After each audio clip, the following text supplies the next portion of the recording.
Hello everyone, welcome to direction initiative. So dear aspirants, आज से हम एक और कंपोनेंट आपका स्टार्ट कर रहे हैं जो जनरल जीके एसएसबी में सब में ऑलमोस्ट पूछा जाता है, that is the component of economics.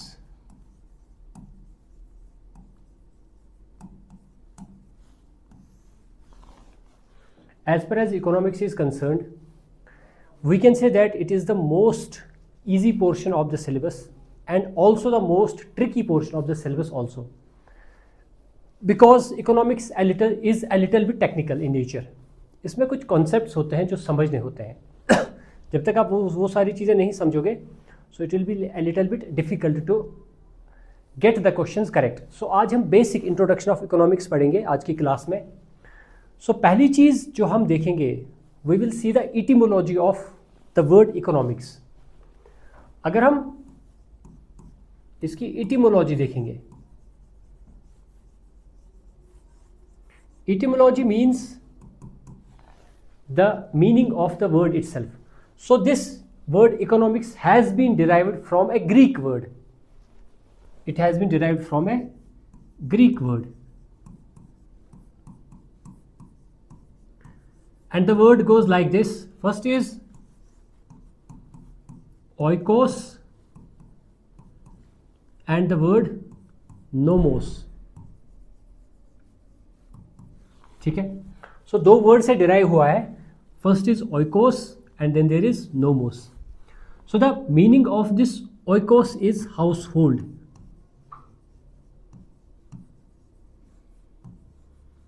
and the meaning of nomos is law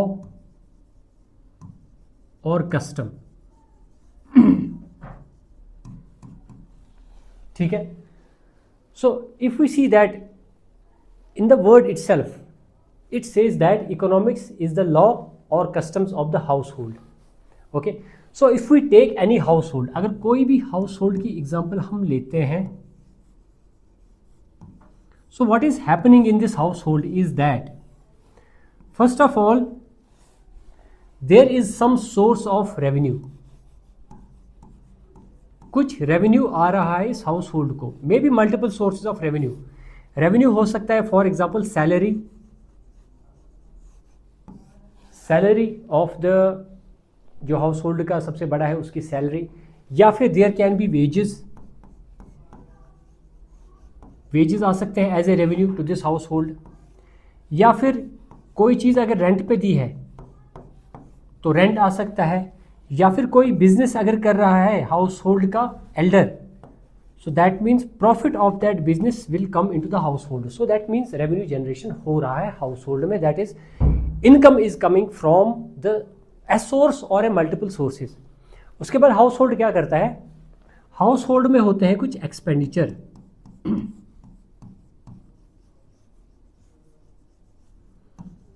expenditure for example जैसे कि हेल्थ पे कुछ चीज़ें जो रेवेन्यू है हमारा हेल्थ पे खर्च हो रहा है, या फिर फॉर एग्जाम्पल एजुकेशन पे खर्च हो रहा है, या फिर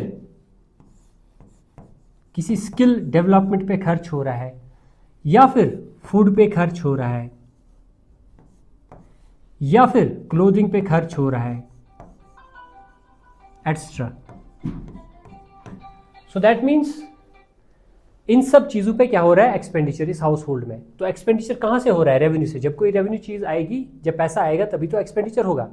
उसके बाद अगर हम रेवेन्यू को एक्सपेंडिचर से माइनस करेंगे तो हमारे यहाँ पे हाउस होल्ड में वो बचेगा, those will be the savings. That means revenue minus expenditure. So ये अगर हम इन ब्रॉड सेंस में देखेंगे, ये सारी चीज़ें हाउस होल्ड में हो रहा है, तो इसी को हम we can project this mechanism of household on a country, on the international arena. ठीक है, कंट्री में भी ये सारी चीज़ें बेसिक चीज़ें हो रही है, रेवेन्यू आ रहा है जो हम टैक्स दे रहे हैं, या फिर डायरेक्ट टैक्स दे रहे हैं, नॉन डायरेक्ट टैक्स दे रहे हैं, या government collects fines, government collect stamp duties, government जो चालान आपका कटता है वो भी सोर्स ऑफ रेवेन्यू है गवर्नमेंट के लिए। तो ये सारी चीज़ें गवर्नमेंट के पास आ रही है। उसके बाद गवर्नमेंट एक्सपेंडिचर करता है वेलफेयर पे, इंफ्रास्ट्रक्चर क्रिएशन पे, अनएम्प्लॉयमेंट को कम करने के लिए अनएम्प्लॉयमेंट अलाउंसेस दिए जाते हैं, या फिर स्कीम्स पे, पॉलिसीज़ पे, उन पे खर्च होता है, और जो बचता है दैट इज़ द सेविंग्स। ठीक है, सो बेसिक मीनिंग है हाउस होल्ड और लॉ और कस्टम्स। ठीक है, उसके बाद if we see the definitions, अगर हम अब डेफिनेशन ऑफ इकोनॉमिक्स को देखेंगे, सी हमारे पास जितने भी रिसोर्सेज है दे आर स्केर्स, मतलब लिमिटेड क्वांटिटी में हमारे पास रिसोर्सेज है।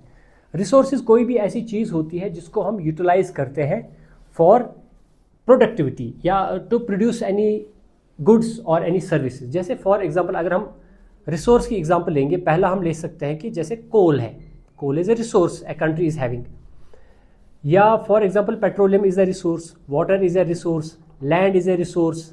ठीक है, minerals are resources, these are the resources which a country has.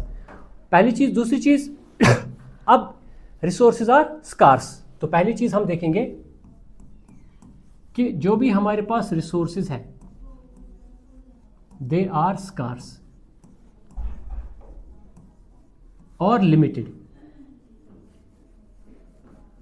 ठीक है, लिमिटेड रिसोर्सेज है हमारे पास। अब इन लिमिटेड रिसोर्सेज को हमें यूज करना है for production of goods and services. ठीक है, अब हमारे पास चॉइसेस होंगी, हमारे पास जो भी रिसोर्सेज है उसको एम्प्लॉय करने के लिए हमारे पास चॉइसेस है। Let us take the example of coal. Coal, ठीक है, अब कोल को हम यूज कर सकते हैं फॉर एग्जांपल हीटिंग के लिए, कोल को हम यूज कर सकते हैं as a fuel in trains, coal को हम यूज कर सकते हैं as a fuel for generating electricity. So these are the choices, ये हमारे पास चॉइसेस है किसी भी कंट्री के पास टू एम्प्लॉय इट्स रिसोर्सेज। अब हम किस बेसिस पे, हमारे पास कोई जो हमारी सोशल कंडीशंस है, जो हमारी इकोनॉमिक डेवलपमेंट है, उसके बेसिस पे हम एक चॉइस लेंगे। ठीक है, let us say we choose to use this coal resource for production of electricity. अब देखो, एक ही इस पे हमने इसको एम्प्लॉय किया इलेक्ट्रिसिटी को जनरेट करने के लिए। सो हमने चूज किया तीन ऑप्शंस में से एक ऑप्शन को। ठीक है, सो अब हम कह सकते हैं कि इकोनॉमिक्स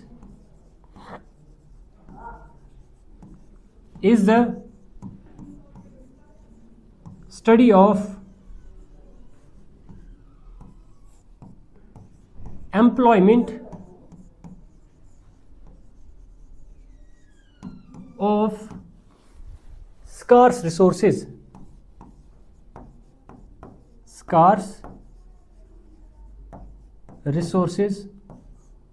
for maximum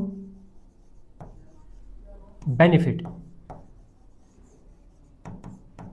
हम इस रिसोर्स को ऐसे यूज करेंगे ताकि हमें सबसे ज्यादा बेनिफिट हो जाए। ठीक है, सो ये इकोनॉमिक्स की एक डेफिनेशन कह सकते हैं हम। इकोनॉमिक्स की एक और डेफिनेशन है, economics is the science of creation of wealth. दूसरी डेफिनेशन हम कह सकते हैं, economics is the science of creation of wealth. ठीक है, so this can also be the definition of हम कैसे ज़्यादा से ज़्यादा वेल्थ क्रिएट करें। ठीक है, पूरी इकोनॉमी में। और वेल्थ का ये कंसेप्ट जो है, ये वाली डेफिनेशन जो है, economics is the science of creation of wealth, this was given by Adam Smith. This was given by Adam Smith. ठीक है, ओके, सो यहाँ पे इतना सिंपल चीज़ें हैं। तीसरी चीज़ जो हम याद रखेंगे, इकोनॉमिक्स में हम एक एजम्पशन लेते हैं कि जो भी सिटीजन्स हैं, जो भी कंट्री में लोग रहते हैं, दे आर रैशनल, वो रैशनल है। दैट मीन्स वो अपना डिसीजन लेते हैं कॉस्ट बेनिफिट एनालिसिस पे। वो ऐसे ही रैंडमली कोई डिसीजन नहीं लेते हैं, वो देखते हैं कि किस डिसीजन में मुझे सबसे ज़्यादा बेनिफिट मिल जाए, किस डिसीजन की यूटिलिटी सबसे ज़्यादा है, वो डिसीजन वो लेंगे इन एम्प्लॉइंग देयर रिसोर्सेज। ठीक है, पहली चीज़। दूसरी चीज़, हम ये भी मानते हैं कि हमारे पास जो चॉइसेस है वो तो अनलिमिटेड है, जो हमारी डिज़ायर्स है, जो हमारे वांट्स है, they are unlimited. Man has unlimited wants. ठीक है, डिज़ायर्स बहुत ज़्यादा है, वांट्स बहुत ज़्यादा है। बट हमारी जो रिसोर्स है वो लिमिटेड है, सो दैट मीन्स हम उन रिसोर्सेज को यूज कर सकते हैं to fulfil our need, only need, not the desires and wants. So economics को हम कह सकते हैं कि it is the study of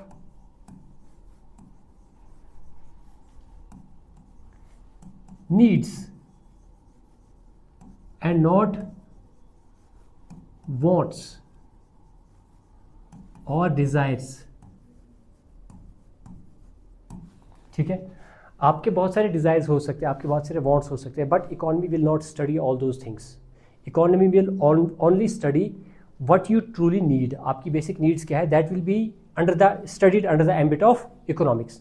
जैसे महात्मा गांधी ने भी कहा था कि the world has enough to fulfill man's need but not enough to fill man's greed।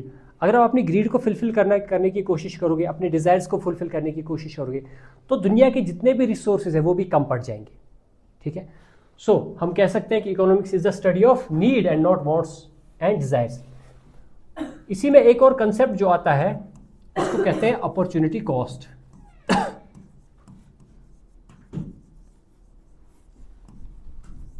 Opportunity cost, so let's understand this. देखो, आपके पास रिसोर्सेज लिमिटेड है और आपके पास बहुत सारे चॉइसेस है, बट आप उस रिसोर्स को एक ही चॉइस पे इंप्लीमेंट कर सकते हो। हम समझते हैं इस एग्जांपल से, जो हमने यहाँ पे एग्जांपल ली थी, coal, heating system, train and electricity. तो आपने किसके लिए चूज किया? Your first priority to fulfil was कि हमें इलेक्ट्रिसिटी मिलना चाहिए। अगर आपकी सेकंड प्रायोरिटी है, प्रायोरिटी नंबर 2 कि ट्रेन्स हमें चलानी है, बट कोल आप सिर्फ एक ही प्रायोरिटी में लगा सकते हो। लेट्स एज्यूम, हम एज्यूम करते हैं कि एक ही प्रायोरिटी में आप लगा सकते हो। जो ये है ट्रेन का, यहाँ पे कुछ लॉस हुआ है ना, that means you are not able to run the trains, you are just able to this generate electricity. तो यहाँ पे कुछ कॉस्ट आपको लगा, ठीक है, जो लॉस हो गया आपको, ट्रेन्स न चलने का लॉस, जो कॉस्ट यहाँ पे है, तो इसको कहते हैं opportunity cost. This we will called as opportunity cost. ठीक है, सेकंड प्रायोरिटी, तो इसको हम डिफाइन ऐसे भी कर सकते हैं, opportunity cost is the cost of losing the second priority by employing the choice for the first priority. ठीक है, so we can write that opportunity cost, it is the cost of not choosing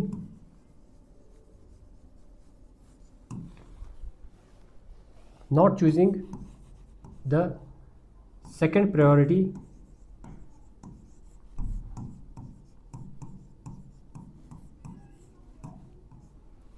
while employing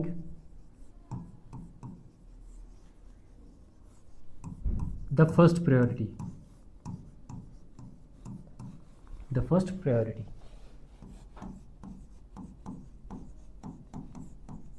ठीक है, so this is called opportunity cost.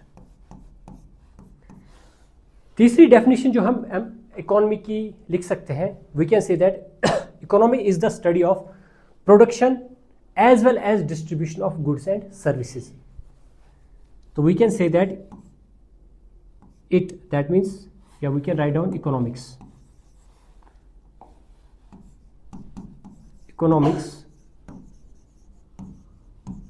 is the study of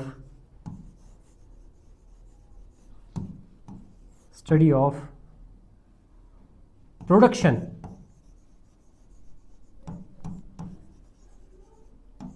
as well as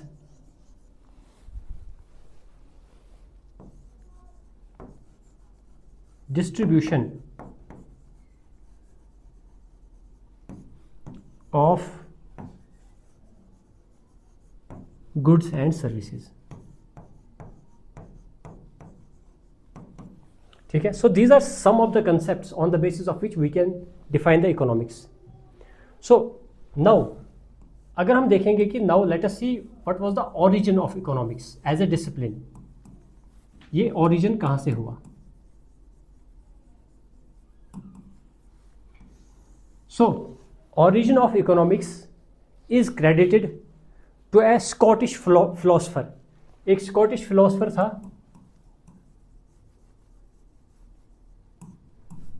Scottish philosopher whose name was Adam Smith. Adam Smith. He is considered as the father of classical economics.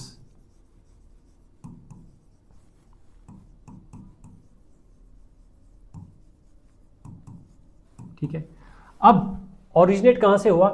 इसने, Adam Smith ने इन 1775 में एक book लिखी थी जिसका नाम था an enquiry into the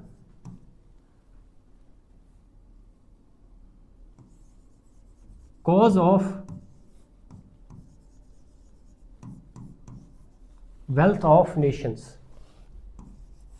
Wealth of nations, या इसी को हम कहते हैं शॉर्ट में wealth of Nations book, wealth of Nations. तो जब इसने ये बुक लिखी उस टाइम से हम कहते हैं कि systematic study of economics start है। तो यहां से systematic study of economics start होती है। जैसा कि आप यहां से देख सकते हो कि इसने देखा था कि why some countries are poor, why some countries have more wealth, why some countries are more inequitable, why some countries are developed and why some countries are developing. ठीक है, तो ये सारी चीजें इसने लिखी थी। और दूसरी चीज जो इंपॉर्टेंट है आपके एग्जाम पॉइंट ऑफ व्यू से, he propounded, Adam Smith propounded the ideology of capitalism.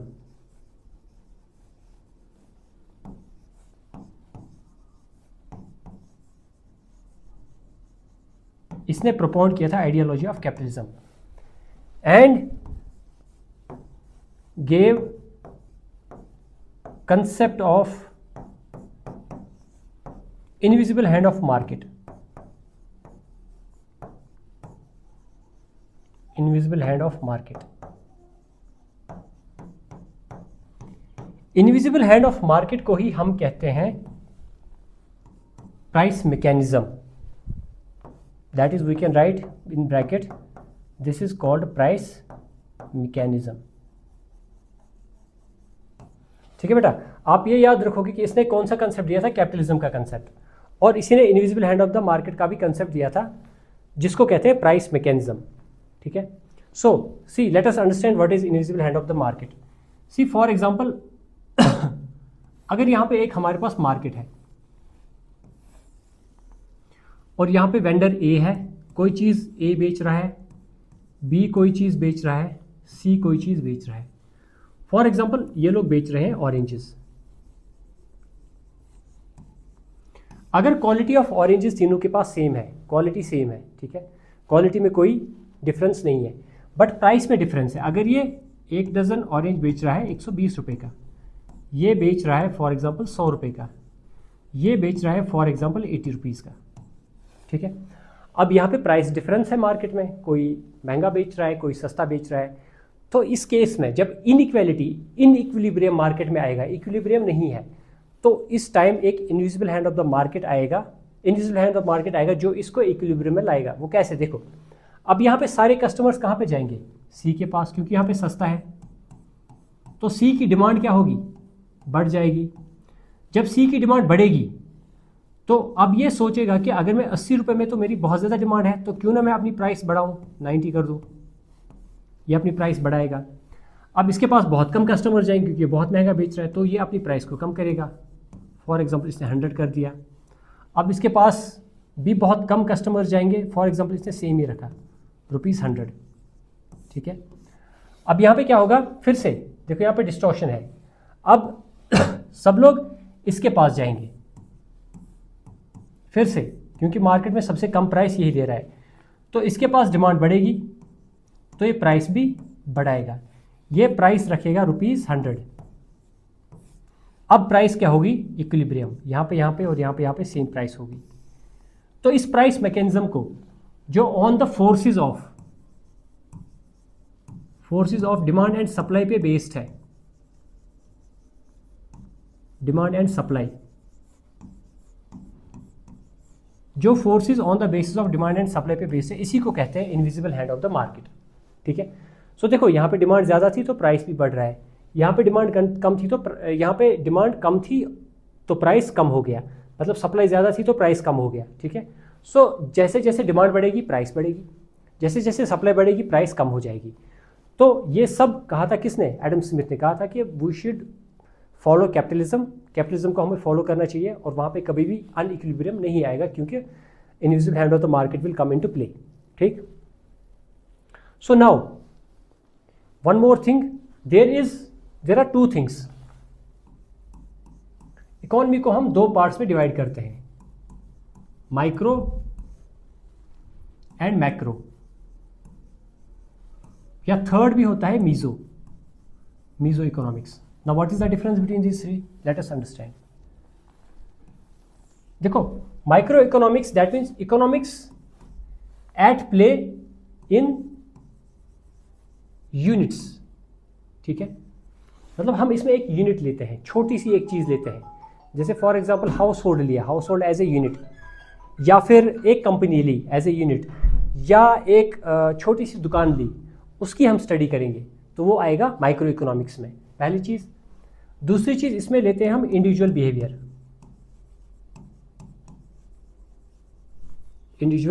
Behaviour, for example अगर मैं आप में से एक स्टूडेंट का इंडिविजुअल इकोनॉमिक बिहेवियर लूंगा कि on what basis he is taking economic decisions, एक इंडिविजुअल का, ठीक है, तो वो स्टडी होगी माइक्रो इकोनॉमिक्स की। सो इंडिविजुअल लेवल पे हम क्या देखते हैं कि प्राइस, किस प्राइस पे आप कौन सी चीज़ खरीदने के लिए तैयार हो इंडिविजुअल लेवल पे। ठीक है, हम लिख सकते हैं एग्जांपल प्राइस। ठीक है, या फिर हम इसमें एक मतलब एक यूनिट में एक यूनिट भी ले सकते हैं, जैसे मैंने कहा कि फॉर एग्जांपल एक शॉप, ठीक है, या फिर एक प्रोडक्ट, वन प्रोडक्ट लिया, वन सर्विस ली। ठीक है, unit product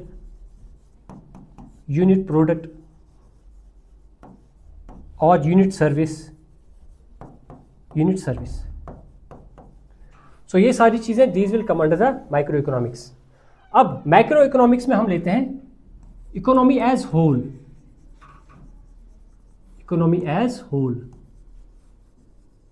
for example economy of India as a whole कैसी चल रही है, क्या है प्रॉब्लम्स है, कौन सी पॉलिसीज गवर्नमेंट बना रही है, मॉनेटरी पॉलिसी कैसी है, फिस्कल पॉलिसी कैसी है। ठीक है, अनएम्प्लॉयमेंट क्या है, एम्प्लॉयमेंट कितनी है, पॉवर्टी कितनी है, इन्फ्लेशन कितनी है। ठीक है, so it will take economy as a whole. इसमें for example we will study employment, पूरे कंट्री की एम्प्लॉयमेंट क्या है। अगर मैं सिर्फ एक यूनिट की एम्प्लॉयमेंट देखूंगा तो that will come under the micro, जैसे हाउस होल्ड, एक हाउस होल्ड, उसमें कितने लोग बेरोजगार है, कितने रोजगार है, तो that will come under the micro. Macro में पूरी कंट्री की बात हो रही है एज ए होल, अनएम्प्लॉयमेंट का सीन क्या है पूरी कंट्री में, या फिर पॉवर्टी का सीन क्या है, ऐसी चीजें। ठीक है, अब देखो यहाँ पे हमने प्राइस को लिया था, तो यहाँ पे हम लेंगे फॉर एग्जांपल इन्फ्लेशन। अब इन्फ्लेशन क्यों लिया हमने, क्योंकि इन्फ्लेशन में हम एक प्रोडक्ट तो नहीं लेते हैं, एक गुड या एक सर्विस तो नहीं लेते हैं, one product, we don't take one product in inflation. Whenever we talk of inflation we talk of a lot of goods and a lot of services as a whole। ठीक है, अगर मैं कहूँगा कि अभी इंडिया में इन्फ्लेशन हो रहा है, तो मैं कहूँगा सारे चीज़ों को मद्देनज़र रखते हुए, फूड, टेक्सटाइल, शेल्टर, सर्विसेज, इन सब में इन्फ्लेशन हो रहा है, मैं सिर्फ एक चीज़ की बात नहीं करूँगा। तो price increase will come under micro and inflation और deflation will come under macro. ठीक है, सो इसमें लेते हैं फॉर एग्जांपल कंट्री बेस्ड पे या फिर वर्ल्ड बेस्ड पे, वी स्टडी दीज थिंग्स। अब मीजो जो होता है, मीजो इज इन बिटवीन, जो भी इन बिटवीन है माइक्रो और मैक्रो के, they all will come under the meso. जैसे for example price of set of products, set of products. अगर मैं यहां पे सेट ऑफ प्रोडक्ट्स की बात करूंगा, जैसे फॉर एग्जांपल फूड आइटम्स, मैं देखूंगा सिर्फ वेजिटेबल्स, ठीक है, सेट ऑफ प्रोडक्ट्स जो सिर्फ वेजिटेबल्स में आएंगे उनका प्राइस देखूंगा। या फिर मैं देखूंगा एक सेक्टर की, जैसे ऑटोमोबाइल इंडस्ट्री, उसकी देखूंगा अनएम्प्लॉयमेंट क्या है, इन्फ्लेशन क्या है, वहां पे कितना प्रोडक्शन होगा। या फिर a set of units, set of units की बात करूंगा, एग्जांपल ऑटोमोबाइल्स। या फिर एग्रीकल्चर की बात करूंगा, या फिर एविएशन की बात करूंगा, एक्स्ट्रा। सो जो भी इन दोनों के बीच की चीजें आएंगी, they will all come under the meso economics, ठीक है। So this is the main difference between micro economics and meso economics, ठीक है। सो अब इसमें we saw that what is its origin, ठीक है, origin was from this Adam Smith,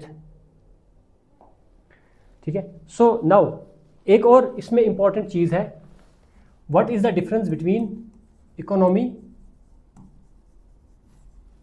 and economics.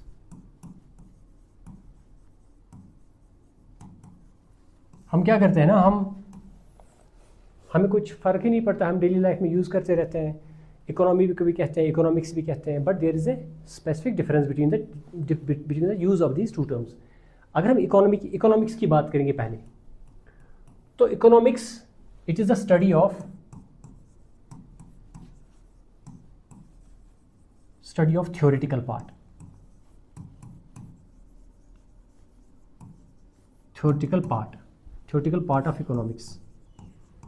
जैसे example लेंगे, थ्योरी ऑफ एम्प्लॉयमेंट,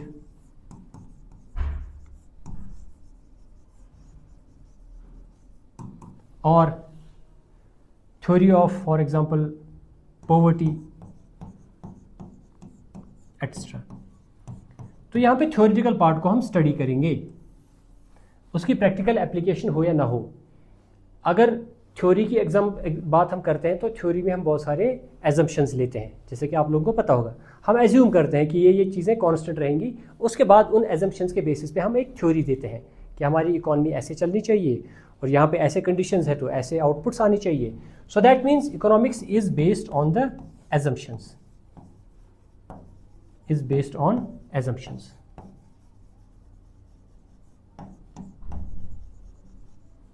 जितने आपके एजम्पशन स्ट्रांग होंगे उतनी आपकी थ्योरी स्ट्रांग होगी, ठीक है। और दूसरी चीज इकोनॉमिक्स को we can say that it is the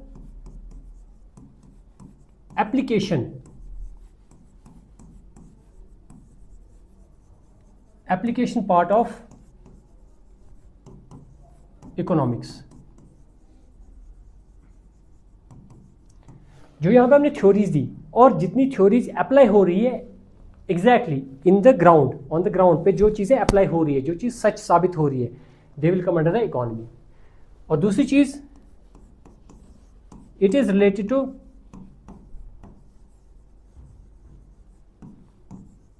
A specific area.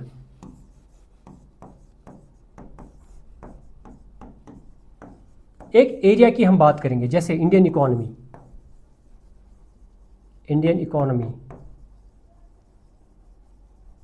या फिर रशियन इकोनॉमी,